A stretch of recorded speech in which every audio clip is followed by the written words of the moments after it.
ओए चाचा हमें चोर ते बहुत बड़ा चोर है जब भाई भाई रो जिते की छोड़ को भाजी फेरा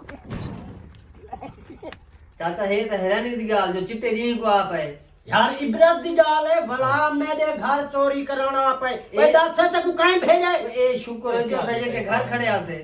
हां ऐसा घर ना होते तो निकल बन जा चोरी करके अल्लाह बचाए बिया गुदी ताग वाया खड़ा भी काहे भेजा ता कुड़ा सा बुलांदा क्यों नहीं हुन तरी क्यों आवाज बंद थी गई डंडा उड़े नहीं ई में न दसदी काहे भेजा ता तू छोड़ मत जाया थिया तू यार होले ले प्यार नाल पूछना मार नाल न दसेसी सीधी बात मेरे घर चोरी करवाने जाते को काहे भेजे जेरे बंदे भेजे को छोड़ दे सो यार छोड़ दे आज को छोड़ दे भाई बुलांदा क्यों नहीं मैं गारंटी देता हूं अब बोल तो सही तू चुप क्यों बैठा डंडा उड़े छोड़ एक रोटी चाह वने तू ही वाली कर गया खुदा यार चाह का एक रोटी बन जा आहे नहीं में चल भाई भाई मन भाई कैसे मन